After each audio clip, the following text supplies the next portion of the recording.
ഇനി ട്രാഫിക് നിയമങ്ങൾ ലംഘിച്ച് രക്ഷപ്പെടാമെന്ന് കരുതുന്നവർക്ക് വലിയ തിരിച്ചടി വരാനിരിക്കുകയാണ്.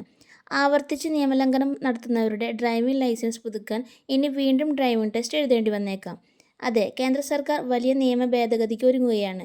എന്താണ് പുതിയ മാറ്റം, ആരൊക്കെയാണ് ഇത് ബാധിക്കുക എന്നറിയാം ഓൺലൈൻ വേഡ് മലയാളത്തിലൂടെ. അതിനു മുന്നേ ചാനലൊന്ന് സബ്സ്ക്രൈബ് ചെയ്യാൻ മറക്കല്ലേ. ഇപ്പോൾ ഒരിക്കൽ ഡ്രൈവിംഗ് ലൈസൻസ് നേടിയാൽ കാലാവധി കഴിഞ്ഞാൽ സാധാരണയായി അത് പുതുക്കിയാൽ മതി. എന്നാൽ പുതിയ നിർദ്ദേശപ്രകാരം ഗുരുതരമായോ ആവർത്തിച്ചോ ട്രാഫിക് നിയമലംഘനം പതിവായി നടത്തുന്നവരുടെ ലൈസൻസ് പുതുക്കുമ്പോൾ വീണ്ടും ഡ്രൈവിംഗ് ടെസ്റ്റ് നിർബന്ധമാക്കാൻ ഒരുങ്ങുകയാണ് കേന്ദ്ര സർക്കാർ. ഇതിന്റെ പ്രധാന ലക്ഷ്യം റോഡ് അപകടങ്ങൾ കുറയ്ക്കുകയും ഉത്തരവാദിത്തമുള്ള ഡ്രൈവിംഗ് സംസ്കാരം വളർത്തിയെടുക്കുകയും എന്നതാണ്. എന്നാൽ ഇത് എല്ലാ ഡ്രൈവർമാരെയും ബാധിക്കില്ല.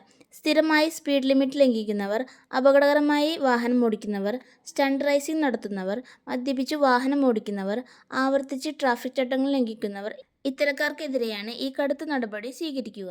ഇന്ത്യയിൽ റോഡ് അപകടങ്ങളിൽ വലിയൊരു ശതമാനവും അമിതവേഗവും അശ്രദ്ധയുമായ ഡ്രൈവിംഗും മൂലമാണെന്ന് വിവിധ സർക്കാർ റിപ്പോർട്ടുകൾ വ്യക്തമാക്കുന്നു. AI ക്യാമറകളും ചലാൻ സംവിധാനവും വന്നിട്ടും പലരും നിയമലംഘനം ആവർത്തിക്കുന്ന സാഹചര്യത്തിലാണ് കൂടുതൽ കർശന നടപടികൾ പരിഗണിക്കുന്നത്. ഇതിനായി മോട്ടോർ വാഹന നിയമം ഭേദഗതി ചെയ്യാനുള്ള നിർദ്ദേശം പ്രതിരോധ മന്ത്രി രാജ്നാഥ് സിംഗ് അധ്യക്ഷനായ മന്ത്രിതല സമിതിക്ക് മുന്നിലെത്തിയെന്നാണ് റിപ്പോർട്ടുകൾ.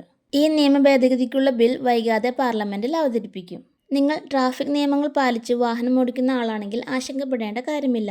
പക്ഷേ നിയമലംഘനം പതിവാക്കിയവർക്ക് ഭാവിയിൽ ലൈസൻസ് പുതുക്കുന്നതിൽ കൂടുതൽ പരിശോധനകളും നിയന്ത്രണങ്ങളും നേരിടേണ്ടി വരും.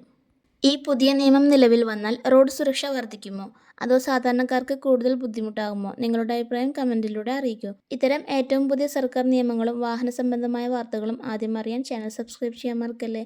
വീഡിയോ യൂസ്ഫുൾ ആയെങ്കിൽ വീഡിയോ ലൈക്ക് ചെയ്യാനും ഷെയർ ചെയ്യാനും മറക്കല്ലേ. Thank you for watching.